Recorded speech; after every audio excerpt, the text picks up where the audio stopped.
गिरफ्तार आतंकियों के संदर्भ में एक बड़ा खुलासा आपको बता दें। यूपी के कई शहरों में थी धमाके की योजना। आतंकी उत्तर प्रदेश को सबसे बड़ा निशाना मानते थे।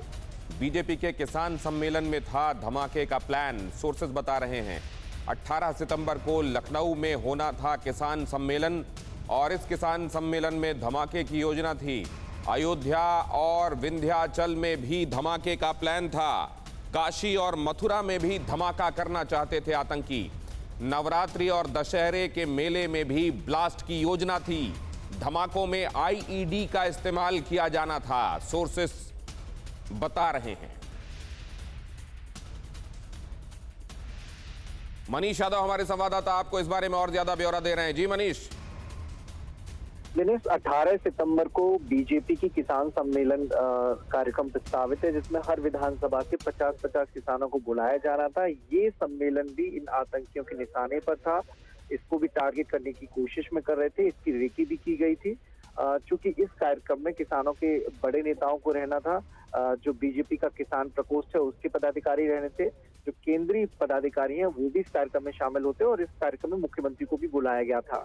तो अपने आप में काफी महत्वपूर्ण हो जाता है और इनके मंसूबे समझिए कि बीजेपी के बड़े कार्यक्रम और बाकी पार्टियों के बड़े कार्यक्रम सहित जो भी उत्तर प्रदेश में आगामी त्योहार प्रस्तावित है वो भी इन आतंकियों के निशाने पर थे। नवरात्र का महीना खास तौर पर चुना गया था क्योंकि उस समय बाजारों में भीड़ रहती है। भीड़ भाड़ वाले इलाके चिन्हित किए गए थे। रामलीला जब रावण दहन होता है तो उस वक्त खास स्थान पर बड़ी भीड़ रहती है, तो ऐसे स्थान इन्होंने चिन्हित किए थे और इन स्थानों पर आईईडी लगाकर विस्फोट करने की योजना थी और उसका पूरा एक्सरसाइज जीशान और ओसामा मिलकर कर रहे थे, जो अभी तक पूछताछ में जानकारी सामने आई है। तो एक तो बीजेपी की रैली और बाकी जो चुनावी कार्यक्रम हो रहे हैं अलग अलग पार्टियों के, वो सभी कार्यक्रम में से जहां भीड़ ज्यादा जुटती उस हिसाब से ये लोग अपनी प्लानिंग कर रहे थे। तो मनीष, इसके लिए क्या इन्होंने उत्तर प्रदेश में और भी लोगों से संपर्क किया था जो एग्जीक्यूट करने वाले थे इसको, या फिर एक्चुअली यही अलग अलग जगहों पर अलग अलग दिनों में इसको अंजाम देने वाले थे? देखिए, चूंकि जो अभी कड़ी मिली है दिनेश, उसमें रायबरेली, कुंडा, बहराइच के लोग शामिल हैं जिन्हें हायर किया गया था। इसके अलावा उसामा का रिश्तेदार जो कि कानपुर का रहने वाला है, उसकी भी यूपी एटीएस तलाश कर रही है। तो अलग अलग लोग भी जुड़े थे। चूंकि अयोध्या, विंध्याचल, काशी, मथुरा ये सभी शहर संवेदनशील भी हैं और हमेशा आतंकियों के निशाने पर रहते हैं। तो ऐसे में जो आगामी कार्यक्रम त्योहारों से जुड़े होते हैं, इन महत्वपूर्ण स्थलों पर भी खासा भीड़ रहती है।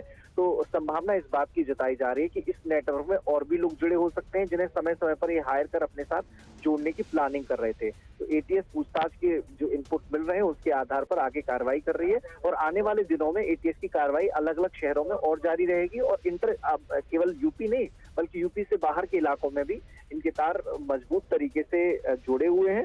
वो उस एंगल पर भी एटीएस इनसे पूछताछ करके आगे कार्रवाई कर रही है।